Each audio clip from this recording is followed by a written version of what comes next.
সংসার করার জন্য মেয়েদের একটু বুদ্ধি খাটিয়ে চলতে হয়।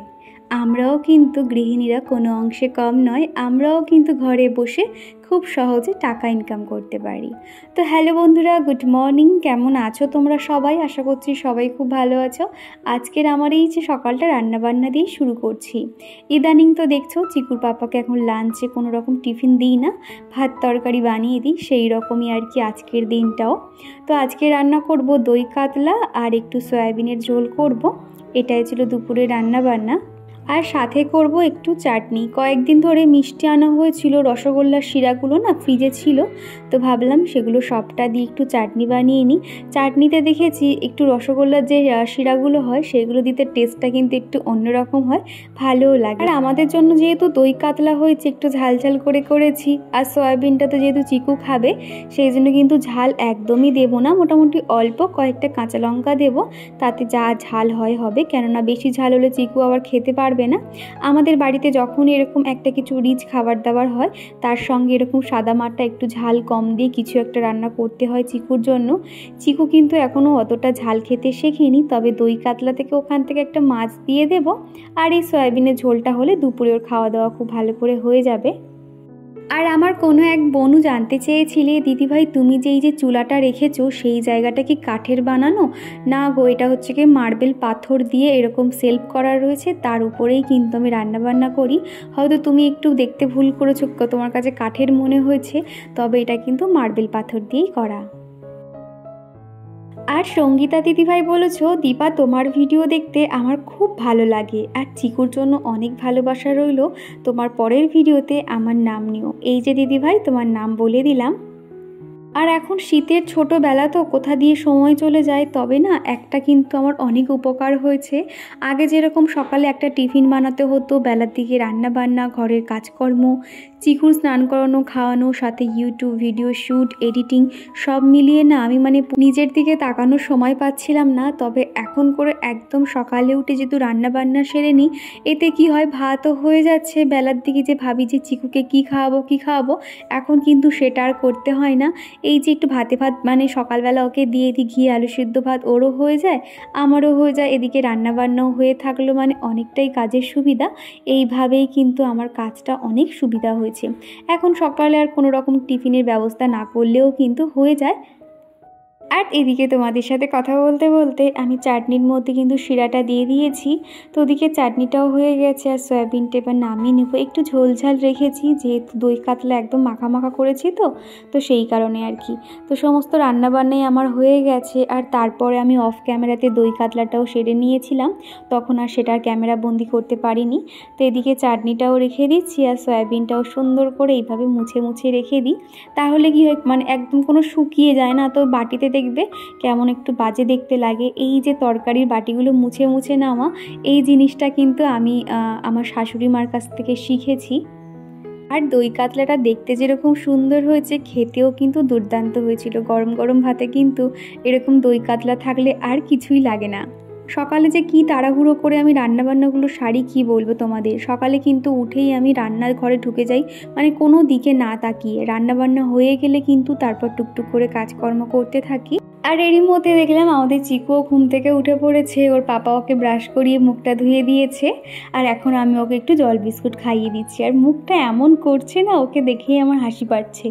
আসলে ও যখন একটু এরকম ঘুম থেকে ওঠে না, ওর মাইন্ড ফ্রেশ হয়ে যায়, তখন কিন্তু ভীষণ হাসতে থাকে। আর পারমিতা পাল বলেছ যে আগের দিনে তুমি আমার যে কমেন্টটা পড়লে, এটা আমি অনেক খুশি হয়েছি। কি জানো তো, আমার মনে হয় তোমরা তোমাদের মূল্যবান সময় থেকে আমাকে কমেন্ট করবে আর আমি সেটা রিপ্লাই দেব না, এটা কখনোই হবে না। আর চিকুর পাপা সবেই আর কি বেরিয়ে গেল, এবার আমি নিশ্চিন্ত, এবার আস্তে আস্তে করে সমস্ত কাজ করতে পারবো। যতক্ষণ না চিকুর পাপা যাচ্ছে না, আমার যেন হেডেক থাকে যে কখন আমি সময়ে সমস্ত কাজ কমপ্লিট করতে পারবো কি না, কিংবা দেরি হয়ে যাবে কি না, এটা একটা টেনশান থাকে। ও বেরিয়ে যাওয়া নিশ্চিন্ত, এরপরে বিছানা তোলা, নিজে স্নান, খাওয়া, চিকুর স্নান করানো, সমস্তটাই কিন্তু আমি ধীরে সুস্থে করতে পারি। আর এখন না এই সমস্ত বালিশগুলো জানালার কাছে দিয়ে দিচ্ছি, কেননা আমাদের এই শীতকালে তো এই একটা যে বেডরুম দেখতে পাচ্ছ, এখানে দুটো জানালা রয়েছে, এত সুন্দর রোদ আসে, বিছানাতেও রোদ চলে আসে, দুপুরে শুলে না বেশ কিন্তু আরামদায়ক এই জায়গাটা। তো সেই জন্য বালিশগুলো একটু রোদে দিয়ে দিচ্ছি। আর আমাদের চিকুর কাণ্ডটা দেখছো, যেই দেখেছে টেবিলের উপর সানগ্লাসটা রয়েছে ও অমনি চোখে দিয়ে দিচ্ছে। আর কিভাবে দিয়েছে দেখো, পুরো উল্টে। ওকে দেখে আমার এত হাসি লাগছিল। ও মানে যা দেখে তো সেটাই কিন্তু মাথায় সেট করে নেয় যে এই চশমাটা কিভাবে পরতে হয়। এই রকম দুষ্টুমি করতেই থাকে সারাদিন। বেডশিটটা প্রায় 1 সপ্তাহের বেশি 10-12 দিন হয়ে গেল চেঞ্জ করব করে আর করাই হচ্ছে না। তো ভেবেছিলাম যে একেবারে মানে যেহেতু ওখানে গিয়ে চেঞ্জ করব নতুন বাড়িতে গিয়ে, তারপর মনে হলো যে না, এখনও হাতে কয়েকটা দিন বাকি রয়েছে আর তার মধ্যেই বিছানাতে শুতে একদমই ইচ্ছে করছে না। আজকেরই এটা আমি চেঞ্জ করে দেব বলে এখন বেডশিটটাকেও উঠিয়ে নেব। আর এই শীতকালটা না আমার একদম ভালো লাগে না, স্কিনগুলো কেমন ড্রাই হয়ে যায়। তো সেই জন্য না এক রাত্রিবেলা একটু স্কিন কেয়ার করার সময় পাই, আর এই বেলার দিকে আর কি। আর এখন এই যে নিভিয়ার একটা বডি লোশন আছে, সেটা হচ্ছে গিয়ে জেল মতন আর কি, আগের বছর নিয়েছিলাম তো সেটাই এখন মেখে নিচ্ছি। আর এই বছরে এখনও পর্যন্ত উইন্টারের কোনো জিনিসপত্র কেনা হয়নি। যদি সামনে রবিবার দিনকে বার হতে পারি তাহলে কয়েকটা জিনিস আর কি আনবো ভেবে আছি। তো দেখা যাক হয় কি না, কেননা এই কদিন না যখনই রবিবার করে আর কি চিকুর পাপা অল্প অল্প করে মাল যেহেতু ওখানে শিফট করে দিয়ে আসছে, তো সেটার তো একটা হেডেক থাকে, সেই কারণে আর কি। আর পূজা ঘোষ জানিয়েছো আমি ত্রিপুরা থেকে তোমার ভিডিও দেখি, তোমার ভিডিও আমার খুব ভালো লাগে। তো পূজা, তোমাকে জানাই অসংখ্য ধন্যবাদ, এইভাবে সবসময় আমার পাশে থেকো। আর টুম্পা বলেছো দিদিভাই আমার একটা ভিডিওতে কপিরাইট এসেছিল, আমি সেই ভিডিওটা ডিলিট করে দিয়েছি, আমি কি কোনো ভুল করেছি? তো টুম্পা, তোমাকে প্রথমেই বলতে চাই বা সবাইয়ের উদ্দেশ্যে বলছি, ভিডিও কখনোই তোমরা ডিলিট করতে যাবে না। তাহলে কি হবে, তোমার যে ভিডিওটাতে যত ভিউজ হয়েছে সেটার জন্য তো তোমার একটা মানে ডলার বলো কিংবা ওয়াচ টাইম বলো তো জমেছে, সেটা তখন কিন্তু মাইনাস হয়ে যায়। সেই জন্য বলবো ইউটিউবে গিয়ে যে টেক চ্যানেলগুলো রয়েছে সেখানে গিয়ে দেখো যে কপিরাইট কিভাবে আর কি সরাবো। তো খুব সহজেই কিন্তু তুমি সেটার পুরো রিমুভ করতে পারবে, তোমার ভিডিও ডিলিট করার কোনো প্রয়োজন পড়বে না। আমরা গৃহিণীরা চাইলে কিন্তু বাড়িতে বসে অনেক টাকা খুব সহজেই ইনকাম করতে পারি এবং সেই টাকা সঞ্চয় করে কিন্তু মাসের শেষে একটা মোটা অঙ্কের টাকা আমরা পাই। তো আমি কিভাবে সেই টাকা সঞ্চয় করে থাকি তোমাদেরকে বলি। যেমন ধরো সংসারে বিভিন্ন দিক থেকে কিন্তু আমরা টাকা ইনকাম করতে পারি। যেমন ধরো চিকু, ধরো আমি বাপের বাড়ি গেলাম, তখন হচ্ছে গিয়ে ওর ঠাম্মি, দাদু কিংবা দিদা, দাদু সবাই কিন্তু ওকে কিছু না কিছু টাকা দেয়।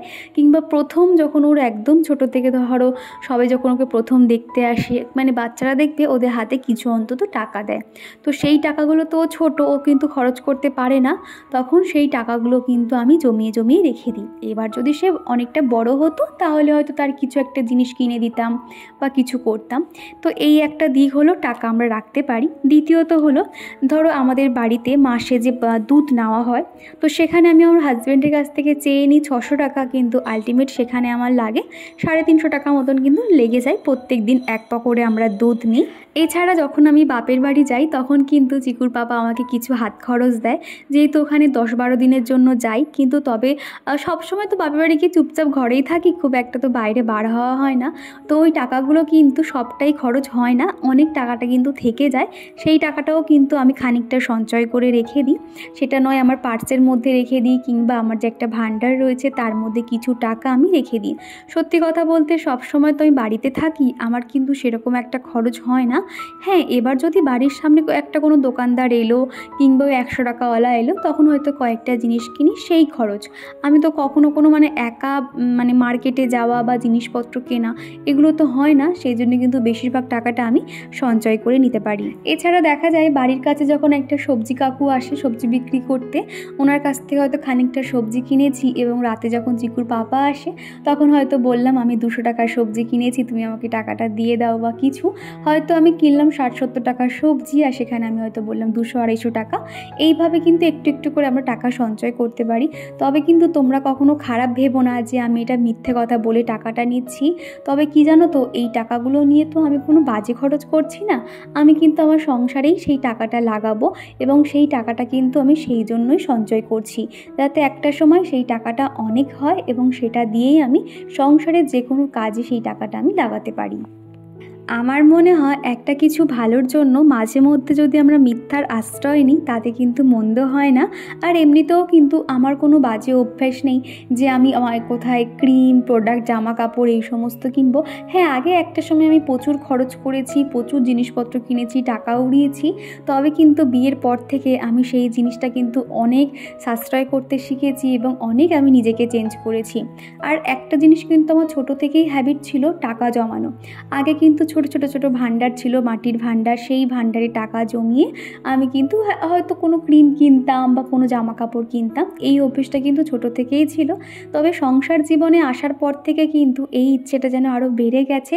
আরও না, এই টাকা জমানো ব্যাপারটা কিন্তু একটা নেশার মতন। দেখবে তোমরা নিজেরাও যখন এই টিপসগুলো ফলো করে যখন টাকা জমাবে না, তখন দেখবে একটা মনের মধ্যে একটা আলাদাই আনন্দ হবে। এছাড়া দেখবে আমরা যদি হাজবেন্ডের কাছে অনেক টাকা একসঙ্গে চাই, তারা কিন্তু কখনোই দেবে না। সেই জন্য কিন্তু এইভাবেই আমাদের বুদ্ধি খাটিয়ে টাকা বের করতে হবে এবং সেই টাকাটাও কিন্তু সঞ্চয় করতে হবে।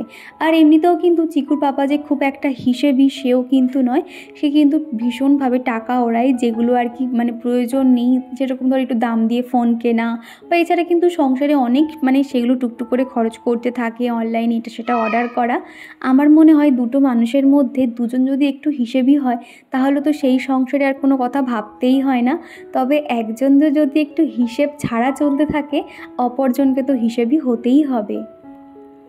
জানি না চিকুর পাপা যখন আমার এই ভিডিওটা দেখবে তখন তাহলে আমার এই সিক্রেটটা পুরো ফাঁস হয়ে যাবে, জানি না আর কি।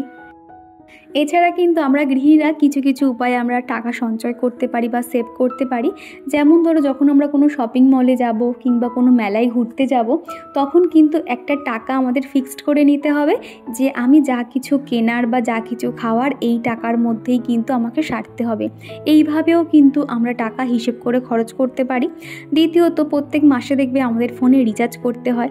সেই ফোন রিচার্জটাও কিন্তু একটু হিসেব করে দেখে নিতে হবে যে কোনটায় সস্তায় এবং ভালো নেট এবং ফোন সমস্ত কিছু সুযোগ সুবিধা রয়েছে, সেইগুলো আর কি একটুখানি দেখে নিতে হবে।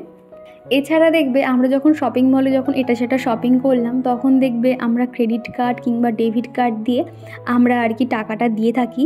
এর থেকে দেখবে যখন আমরা নগদ একটা টাকা দেবো না, তখন কিন্তু আমাদের মনে হবে যে এত টাকা দিচ্ছি, তখন কিন্তু একটা হিসেব থাকবে। এই ছোট ছোট জিনিসগুলো কিন্তু আমাদের মাথায় রাখতে হবে। আর দেখবে আমরা গৃহিণীরা যদি এরকম টাকা সঞ্চয় করতে পারি, যখন হাজবেন্ডের একটু অসুবিধা হবে তখন কিন্তু আমরা তাকে কিছু টাকা দিয়ে সাহায্য করতে পারবো সেই মুহূর্তে অন্তত, যেটা আমি মনে করি। এছাড়া কিন্তু আমরা যে টাকা জমাচ্ছি প্রত্যেক মাসে কিন্তু সেই টাকা থেকে আমরা 1000 টাকা অন্তত হলেও পোস্ট অফিস কিংবা কোনো ব্যাংকে কিন্তু সেই টাকাটা ফেলে একটা অ্যামাউন্ট কিন্তু আমাদের বছর শেষে আমরা পেতে পারি।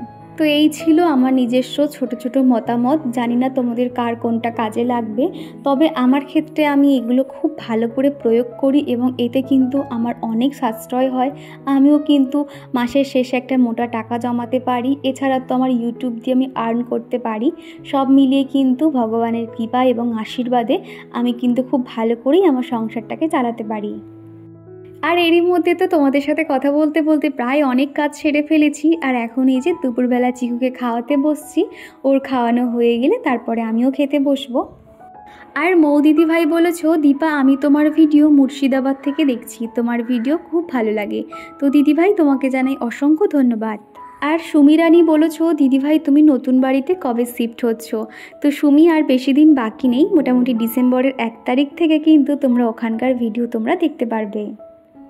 সাহাশ্রুতি দিদিভাই বলেছ যে আমি তোমার ভিডিও বাংলাদেশ থেকে দেখছি। তো দিদিভাই তোমাকে জানাই অসংখ্য ধন্যবাদ, এইভাবে আমার পাশে থাকবেন। আর আজকে জামা কাপড়গুলো না একদম শুকিয়ে গেছে। এই শীতের দিনে তো সবসময় ঝলমলে রোদ থাকে, তো সেই জামাগুলো এখন তুলে এনেছি। আর আমি তো দুপুরে করে না ঘুমাই না, ঘুমালেই পুরো অন্ধকার হয়ে যায়, মানে ওই 7টা 7:30 বেজে যায়, ঘুমই ভাঙতে চায় না। আসলে অত ভোরে ঘুম থেকে উঠি তো, সেই জন্য কি করি, দুপুরে করে ঘুমাই না, আমি কাজকর্ম খানিকটা এগিয়ে রেখে দিই। আর এখন এই তো প্রত্যেকটা জামা কাপড় এখন সুন্দর করে গুছিয়ে নিচ্ছি, প্রত্যেকটা এখন জায়গায় রেখে দেবো। আর তুলা দিদিভাই বলেছো তোমরা নতুন বাড়িতে কবে যাচ্ছ, আর চিকু ঠাকুরের প্রতি আগ্রহ দেখে খুব ভালো লাগলো। তো প্রথমত আমরা নতুন বাড়িতে শিফট হচ্ছি ডিসেম্বর মাসেই, তারপর থেকে তো তোমরা ওখানকার ভিডিও সম্পূর্ণ দেখতে পারবে। আর আমাদের চিকু কিন্তু এই ঠাকুর ভক্তিটা না আমারও ভীষণ ভালো লাগে। অনেক ছোট থেকে কিন্তু যখনই আমি ঠাকুর প্রণাম করি ওকে কিন্তু বলতে হয় না, ও যদি একবার আমাকে দেখেছে আমি ঠাকুর পুজো করছি ও কিন্তু সাথে সাথে আমার পাশে বসে ঠাকুর প্রণাম করতে থাকে। তোমরা অনেকেই চিকুকে এত ভালোবাসো, ওর এত খোঁজ নাও, আমার না ভীষণ ভালো লাগে যে তোমরা আমার সাথে সাথে ওকেও এত ভালোবাসা দিয়েছো। এটা আমার কাছে অনেক বড় পাওয়া। আমি তো সবসময় আমার ঈশ্বরের কাছে প্রার্থনা করি যাতে তোমরা সবাই ভালো থেকো এবং সবাই যাতে ভালো থাকে। কি জানো তো, আমরা দেখবে ঈশ্বরের কাছে অনেক অবজেকশন করতে থাকি যে আমার সাথে কেন এটা হলো, বা আমি সব থেকে হয়তো দুঃখী। কিন্তু কি জানো তো, আজকের দিনে রিয়েলাইজ করি বা যখন হচ্ছে কি একটু ফোন খুলি সবাই দেখবে মানুষের রোগ শোক মানুষের শরীরে কত সমস্যা, তার থেকে কিন্তু দেখো ভগবান আমাদের একটা সুস্থ শরীর দিয়েছে। আমার মনে হয় যে ভগবানের কাছে শুধু একটা প্রার্থনা করা উচিত যে ভগবান যখন আমাদেরকে সুস্থ রেখেছে, ভগবানের কাছে আর কোনো অভিযোগ করা কিন্তু আমাদের সাজে না। এটার জন্যই আমাদের কৃতজ্ঞ থাকতে হবে যে ভগবান আমাদেরকে একটা সুস্থ শরীর দিয়েছে। তো এখন জামা কাপড়গুলো ভাঁজ করে নিয়েছি, চিকুর জামাগুলো এখন বাস্কেটে রেখে দেবো। আর ওরও কিন্তু ঘুম পেয়েছে। চিকুর দেখছো সারাদিন কিন্তু একা একাই খেলতে থাকে। আমি যখন খুব কাজ করি আর দেখি যে ও বদমাইশি করছে, শুধুমাত্র সেই সময় একটুখানি ওর হাতে ফোনটা দিলে কি হয়, চুপচাপ বসে থাকে, কোনো রকম ডিস্টার্ব করে না। আর তা নাও তো কিন্তু এরকম গাড়ি কিংবা খেলনা নিয়ে সারাদিন টুকটুক করে খেলতেই থাকে। আর এই দুপুরের পর থেকে না দরজা জানালাগুলো বন্ধ করে দিতে হয়, তা না হলে মশা চলে আসে। তো সেই কারণে আর কি। আর এখন যেহেতু পাখা খুব একটা চালাই না, কিন্তু ওই চিকু মাঝে মধ্যে বায়না করে, সেই জন্য আর কি পাখাটা চালাতে হয়। তারপরেই কিন্তু মাকে ফোন করেছিলাম, আসলে সারাদিন তো সময় পাই না, সেই জন্য বিকেলের দিকে কিংবা সন্ধ্যের দিকে একটু সময় পাই, তখন একটু মাকে ফোন করি, মার সাথে কথা বলি আর কি। আর নূরজাহান জিজ্ঞাসা করেছিলে দিদিভাই তোমার এই শোকেসটার দাম কত নিয়েছে। এটা না প্রপার দামটা মনে পড়ছে না, তবে 3 থেকে 3,500-এর মধ্যে কিন্তু এই শোকেসটা আমরা নিয়েছিলাম। খুব ভালো একটা শোকেস, তবে না দেখলে যেরকম আর কি অনেকটা বড় মনে হয়, অতটাও বড় নয়। ভিতরের স্পেসগুলো একটু ছোট ছোট রয়েছে, সেই জন্য দেখো প্রত্যেকটাই সুন্দর করে কিন্তু আমাকে গুছিয়ে গুছিয়ে রাখতে হয়। আর এদিকে চিকুর কাণ্ড দেখো, যেহেতু ওর পাপাকে দেখে যে টাওয়ালটা এইভাবে পরতে হয়, সেটা দেখো ও ট্রাই করছে। চিকুর এই যে ছোট ছোট কাণ্ড দেখে না শুধু মনে হয় আমার সেই ছোট্ট বাবুটা আর এক ছোট নেই, বড় হয়ে গেছে। আর এই বেঞ্চের নিচেও চিকুর পাপার শার্টগুলো দিয়ে দিচ্ছি, তাহলে খুব সুন্দর আয়রন হয়ে যাবে। আর বেঞ্চের উপরে যে বেডশিটটা চাপা দিয়ে রাখি সেটা না কাচতে দিয়েছি। আসলে এখন মোটামুটি চেষ্টা করছি এখান থেকে যাওয়ার আগে প্রত্যেকটা জিনিস সুন্দর করে ধুয়ে কেচে নিয়ে যাব, তাহলে ওখানে গিয়ে আর কোনো রকম কাচতে হবে না কিংবা সেগুলো আর নোংরা অবস্থায় নিয়ে যাব না, সেই কারণে আর কি। আর কয়েকদিন বাদে আমার জানালাতে যে পর্দাগুলো দেওয়া রয়েছে সেগুলো ভাবছি খুলে নেব। এইভাবে আস্তে আস্তে দেখা যাবে আমার ঘরে সেরকম আর কিছুই থাকবে না, তখন এই ফাঁকা ফাঁকা অবস্থাতেই থাকবে। আর এখন দেখো আমার কাছে 300 টাকা মতন আর কি ছিল, হয়তো এদিক ওদিক থেকে আর কি টাকাটা হয়ে গেছে, পার্সে ছিল। তো পার্সে থাকার থেকে আমার মনে হয় এরকম একটা ব্যাংকে রাখা সেফ, সেই টাকাটা আমার সঞ্চয় হয়ে যাবে। তা না হলে হয়তো বাড়ির সামনে কোনো হয়তো কিছু এলো, তখন হয়তো এটা ওটা কিনে নিতে পারি, সেই জন্য এখন ভান্ডারে ফেলে দিচ্ছি। এইভাবেই কিন্তু আমার ভান্ডারটা আস্তে আস্তে একদিন জমে যাবে। তো মোটামুটি ভান্ডারটা এই নিয়ে 2 মাস হচ্ছে, তবে অনেকটাই কিন্তু জমে গেছে। আর মাঝে করে একটা 10 টাকার একটা কয়েন ফেলেছিলাম, বাদবাকি কিন্তু এখানে সমস্তটাই 500 টাকার নোট বেশিরভাগটা রয়েছে, আর 100 টাকার নোট খুব কম রয়েছে, তো সেগুলোই এখন ফেলে দিচ্ছি। তো চলো বন্ধুরা, আজকের ভিডিওটা এখানেই শেষ করছি। আর আজকের আমার টিপসগুলো তোমাদের কেমন লাগলো অবশ্যই কমেন্ট করে জানিও। আবারও দেখা হচ্ছে নেক্সট ভিডিওতে। তো চলো, টাটা।